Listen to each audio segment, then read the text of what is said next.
Thank you for choosing to learn more about the RCR Continuing Professional Development Scheme. In this short presentation, the key features which will be covered will be the principles of CPD, how to enrol in the RCR scheme, the key elements of that scheme, the various types of CPD activities which count towards the scheme, the importance of reflection and impact on clinical and professional practice, and how to record CPD activities. You'll be aware that CPD is a GMC requirement for revalidation, and it is your responsibility to have evidence of keeping up to date with your professional knowledge and skills. In order to do this, you must regularly take part in activities that maintain and develop your competence and performance. The RCR CPD scheme, however, is not compulsory. It is voluntary, you're not obliged to use it. But if you choose to do so, it is seen very much as a tool to support fellows and members to gather the appropriate evidence which they can then use in their annual appraisal, which will support revalidation. The scheme complies with the core principles as laid out by the Academy of Medical Royal Colleges for CPD, and it is similar to the CPD schemes of other colleges. You should plan your CPD prospectively at your annual appraisal discussion. There are 7 core principles for CPD as laid out by the Academy of Medical Royal Colleges. Firstly, it is very much emphasised that it is your individual responsibility to provide evidence of CPD and administer your appraisal to inform your revalidation. CPD should reflect the learning that you have achieved as a result of that CPD activity. It's not merely the participation in CPD, but reflecting on the learning and the impact in your practice, which is important. The CPD that you undertake should reflect the scope of your work, not just your clinical work, but any activities which you undertake in terms of education, training, research, or other activities. CPD will be planned and discussed at your annual appraisal discussions. And there should be a balance of CPD activities. Importantly, all your CPD activities should be documented to provide evidence of participation in a CPD scheme. Importantly, the Academy emphasises the responsibility of the employers, whose responsibility it is to maintain and support a workforce which is fit for practice. So how do you enrol in the scheme? Well, firstly, you must be a member of the RCR to be able to enrol in the scheme. And the enrolment is based on your GMC Specialist Register date. If your training was completed with the RCR, you will automatically be enrolled into the RCR CPD scheme, and the CPD team will email you to confirm your enrolment.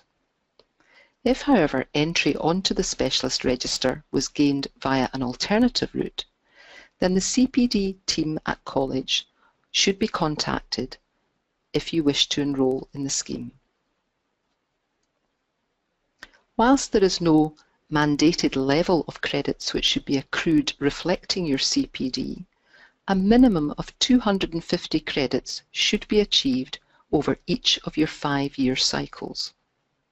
These will ideally be evenly spread, therefore about 50 credits per year, but fluctuations are allowed and there is no annual limit.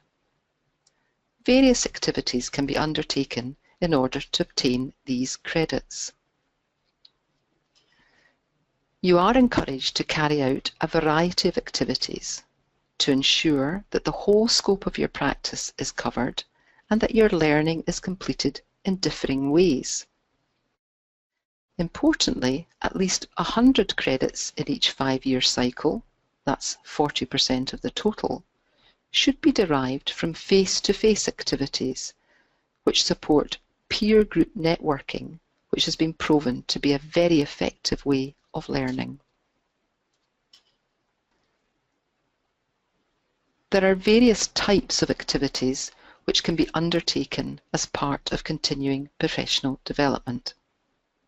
Obviously, attendance at courses, congresses, symposia and other meetings organised by the RCR or other reputable providers will count. But distance learning from online sources is a very important type of activity which can be undertaken. If you're undertaking formal postgraduate study for a qualification, for example, a PG certificate, a diploma, a master's degree, or even an MD or PhD, this will count towards your continuing professional development, as will be organised training secondments to other units. In the same way, preparation and delivery of a formal lecture, or presentation of a paper or poster at meeting, as well as authorship of a peer-reviewed paper or book chapter, editorship of a book, or peer review of a grant application or paper, all of these can now be sought to derive credits as CPD. In the same way, writing of national guidelines, setting exams, being an examiner, undertaking formal external service reviews, these too can now count towards annual CPD activities. Attendance at local teaching events, audit meetings, MDTs, learning or updating your computer skills, and importantly, any form of self-directed learning, all of these can now accrue credits towards your annual CPD. Importantly, it's not just the participation in CPD activity, but it is reflecting on the learning that has been derived from participating in that CPD activity that has to have evidence provided for discussion. So writing a reflective piece following any of these activities, or following learning, for example, a recent MDT meeting, a critical incident, discrepancy or error review that you've either personally been involved in or your department has been involved in, could be used. If you've learned a new skill, reflecting on how the process of development has been undertaken, this too can be part of your CPD.